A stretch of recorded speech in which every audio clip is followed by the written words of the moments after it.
Happy Halloween, everyone. Today we're talking about creating rituals. Are you looking for inspiration regarding creating rituals?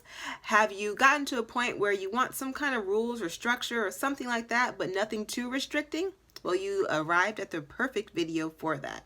So, what I did was I thought about the things that create a great ritual. So, this is what I think creates a great ritual: intention, imagination, sound, and elements. Okay? And with those things, we bring it all together and we have a great ritual. A ritual for transformation, a ritual for bringing something new into your life, manifesting something new, maintaining something that's important to you. Whatever it is, rituals have great use in our lives, and it helps us break away from the mundane way of approaching life and things. So here we go. Let's break down the elements of a ritual, and that's really my goal for you guys today, is to have these elements, and then from there, it's up to you to be creative and figure out how you put them together. I think you're also going to find that in your own daily practice of you do rituals all the time. So now you're going to start doing it with more intention, which is often missing from our daily rituals that we do. We do things, we don't realize that this everyday thing that we do can be added with an intention, and next thing you know, things transform in a really fun way. So that's what this is about. So let's break down intention. Intention is, of course, whatever it is that you are wishing to bring forth, change, or move, or maintain. All right. And so that must be pretty much what you start with. You want to have an intention. Okay. And that doesn't mean, let's say you're having that ritual. It means I want you to start thinking, let me bring intention to this everyday thing that I'm doing. Then we're going to break it down to sound. All right. So let's talk about sound. Sound can come in many different forms. Through mantra, repeating a mantra. I have a video on how to create your own mantra. I think it's still up there. Song, creating a song. We see this in church all the time. Before the ritual, one aspect of the ritual of church is the choir singing. Okay, speaking in tongues. We learn how to speak in tongues on this channel. So if you guys don't know how to do it, if you're interested in doing it, go find one of those videos. Google Kiki Scenes speaking in tongues, and we talk about how to do it or learning how to manifest it in our lives. Very wonderful tool when you are seeking to use sound, but not necessarily wanting to speak in English, right? Bells, instruments, harmonica. Working with instruments and bells. As we know, the drum has been a big tool in many different cultures all throughout the world. So sound is a nice thing to bring something in resonance. It's all about aligning and creating a sense of energy alignment with sound. So that's one thing I feel like is an important aspect of a really good ritual. Then we're going to move forward and we're going to go into imagination. Imagination, I think, is so important, because I think it's one of the things that some people lack, and it's okay. You can start to develop it in many ways. So one way you can use your imagination is using visualization. Visualization is one of the things that we always say, but some people will honestly say, like, Cook, hey, I understand what you're saying, but I really have a hard time keeping a visual image in my mind. So I'm like, all right, cool, move forward. Statues, right? Having some visual thing that represents where you're going. So let's say you found out Ganesha means remover of obstacles, right? And so you bring a statue that represents that intention, all right? How about doll making? You can start making dolls. Of course, we see that in what people feel like voodoo's about, but you can do this with anything. Making dolls to represent something, some kind of change. So using your imagination. The altar is a great way to stimulate your imagination. Now you have a canvas, if you will, to change and shift things and help fuel that intention.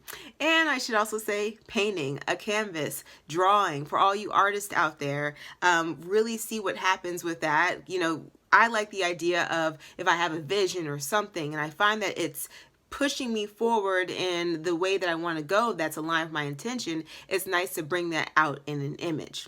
All right, check out my Instagram for that at Kiki Scenes. Grimoire. A grimoire is known in the witch or Wiccan community as well as a book for witches to keep all of their spells. But this physical thing now is this example of your imagination. a storytelling song. So now you're incorporating sound, but you're also, now the song is more than just about sound. It's also about beginning to use your imagination to tell a story. All right. And now you're holding that, you're holding that energy through the song. Ooh, that's powerful. Now we're starting to combine things and bring things together. And another thing is a short story or a novel. Some of our greatest acts of magic have been through books. All right, and through short stories. So think about those stories that have inspired you over time, and stories that, especially if you look in the griot tradition of telling your story and your history through words and through spoken word over and over and over again. That's magic. That's weaving, if you will, a spell. All right, and it adds to a wonderful ritual. All right, so then we're going to bring in elements. Now, I took some time on elements, so if you see me looking down, it's because I'm reading all the stuff that I wrote, because I really took some time to think about this. All right, and one more thing I want to say about sound, though I say this, is that it's all about repetition. It can be hypnotic and it can be embedding. So think about the way sound can essentially pound this into what you're trying to do. Remember, what you're really trying to impact in ritual is your subconscious mind. You're the one that you are seeking to influence more than anything, because if you believe it inside and out, then it becomes real, right? As above, so below, as within, so without. So that's what you're seeking to impact. So if it's through a harmonica, if it's through a drum, if it's through something that you've created, if you're a beat maker, think about what that means. It's resonance. It's aligning yourself to your greater vision. It's repetition. It's programming your subconscious mind over and over and over again. All right. So now we're going to bring into the elements. The elements is the last part. This is our physical part. And this is the part that I think can get blown to the wayside, especially for people like me who like everything to be done in their mind. But I recognize the power of using our physical nature for ritual and the power of it. So I'm going to break it down. So water. So we know, and I'm using the elements that you'll see more in Greek, Vedic, ancient Egypt, and even through our astrology chart. Okay. Chinese actually have a different aspect to it. So now you know where I'm headed, okay? So water. Now when you think about water, when you're creating a ritual, think about this. Think about regular water, bodily fluids. Think about liquor. Think about rain. Think about ocean water. Think about Florida water, which people use a lot in magical practices, especially hoodoo. Think about the bath, taking a bath and ritualizing that aspect of your life. Think about kombucha. I mean, that's just because I drink that. Tea, soda, green smoothies. So think about the fluids that you're in contact with and see how does that incorporate into your greater intention that you have for whatever it is that you are creating, this ritual that you're creating or that already exists. And then think about the purpose of water. And I say slow, seeping, penetrating, flowing, fast, disastrous, rebirth, the idea of being reborn, right? So now let's go to fire. Now, how do we access fire in our lives? Through just straight up creating a fire. Think about the campfire. Think about candles, lamps, light bulbs, right? So it doesn't always have to be this exact blaring fire in your face for it to be a powerful ritual. It could be the way you turn lights on and off in some interesting way. Breath of fire. You could be bringing up the heat in your body through exercise, through doing the practice called breath of fire, where you contract your abdomen and you bring up fire and heat into your body. Doesn't always have to be this, like I said, blaring fire. Exercise, sexual energy. People always say sexual energy is about fire and desire. So, can we say sex magic, anyone? So think about the purpose of that. It's fast acting. That's what fire is about, right? Clearing, destroying. Think about destroying bad habits or limiting beliefs, things that you want to let go of. So think about what element would actually relate to your greater intention and how to use it, okay? Transforming, purifying. I asked one person, I said, well, when you think of fire, what do you think? They're like, the devil. And I was like, okay, well. And then I started to break down fire from like, think about what fire is about. Warmth. How does that relate to your intention? All right, so now we're going to talk about earth. Earth, you can get paper. Paper is from the earth, right? Soil, plants, ash. So you have a fire, now you have ash. The altar, once again, is that grounding aspect. Physical objects in general can represent the earth. Plants, all kinds of things that your seashells, sand. Think about things that you have access to on a regular basis. You go outside and grab a rock, crystals. So these are earth elements, all right? And what are they about? They're nourishing, right? Remember the earth, we get all of our nutrients and life from the earth. Foundation, creates a strong foundation, grounding, and a big word that we all love, manifesting, right?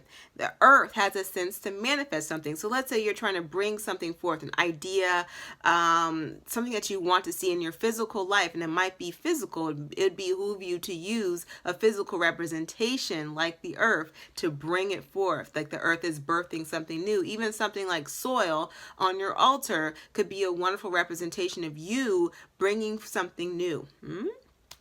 A plant in general. Think about that. All right. So then also manifesting into the physical and also anything creative that you're bringing forth. So then we go into air, breath, deep breathing, outdoors, the fan, the wind. Think about air. Think about the flute. You know, now we're incorporating sound and air, how the air moves through those wind instruments, the clarinet, the sax. I had a dream about playing the sax the other day, and seeing how all of a sudden you are now changing the winds of time. So think about the purpose of it, change, right? The shift. Right? This the flow.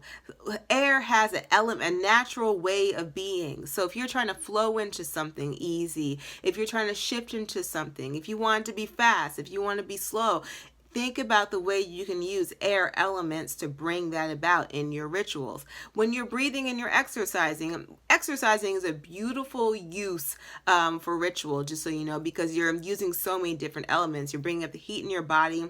You're sweating if you're really bringing it about. So now you have water coming out, seeping, cleansing, and purifying. And then you have air, nourishing, moving, and essentially giving you energy. Remember, spirit and wind, air. So you're bringing in this concept of ether and also the unknown and the vast into this ritual of yours. So now we put it all together. We have the elements thrown in there, we have intention, we have imagination, and we have sound. And you put all that together in any way you want, and you have a really, really great ritual on your hands. So I encourage you guys, if you want to share, what rituals have you come up with that you don't mind sharing? And put that in the comments. Brief ways that you found to use your everyday life to create new rituals, and ways that you might be doing that today on Halloween or any other day, because there's never a specific day that's more special for a ritual. We do rituals every day. It's your intention that makes them more powerful. So that's the one thing you never give up. No matter what you do, your intention is the most powerful aspect, and of course also your imagination and the way you're able to be creative and bring things about in different and unique ways.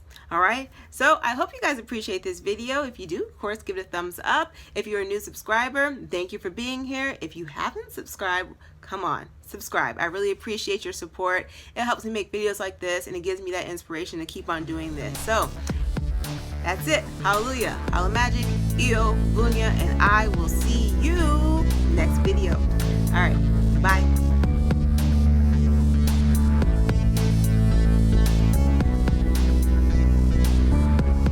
Magic. Oh, I haven't done that in a while, have I? Bye, everyone.